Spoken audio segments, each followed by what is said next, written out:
Sid Meier's Civilization is one of the longest-lasting strategy video game franchises in history. After over 25 years, the series boasts 6 main games, as well as multiple expansions and spin-offs. Though differing in the details, all entries in the Civilization series share the same basic concept. The player must guide a civilization of people through history, from the earliest prehistoric times all the way to the modern era, dealing with the conflicts and challenges along the way, with the goal of turning them into a global superpower.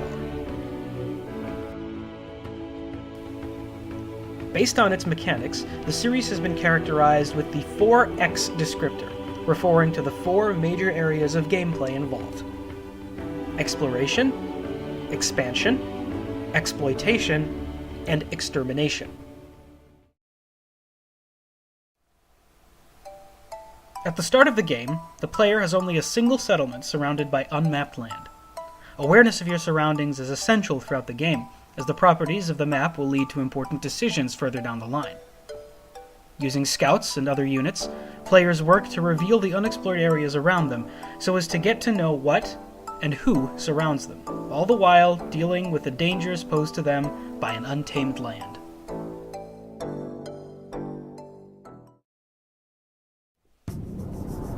Once you have a better knowledge of your surroundings, the next step is to expand the borders of your empire.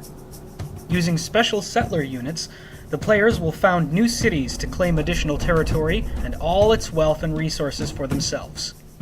Larger civilizations tend to enjoy advantages later in the game, though of course, rapid, unchecked expansion has led to the downfall of many empires throughout history.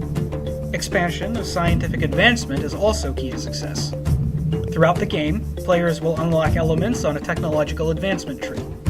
Unlocking new technologies and discoveries grants players access to new units, buildings, improvements, and even entirely new gameplay mechanics, such as diplomacy and espionage.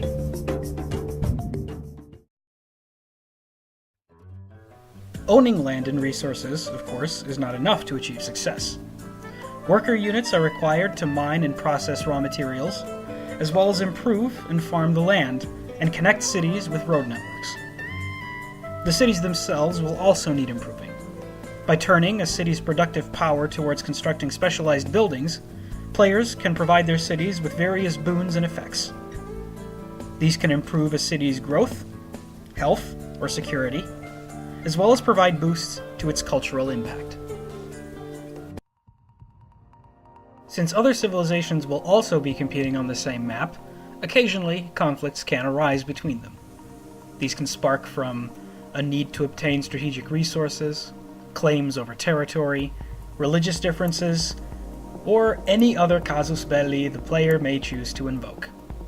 War never changes. Maintaining a sizable military is essential, as well as making correct tactical decisions regarding their deployment. It is wise to have a garrison of units in all cities, even in times of peace, and to develop military technology in accordance with the layout of the map. Good tactics can be a great help, but the best bet is always a strong economy to make sure that you always outnumber and outclass your foes.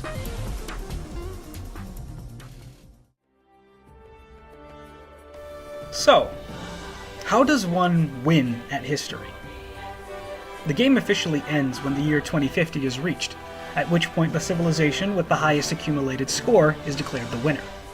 However, players can strive to meet certain victory conditions to win the game before that.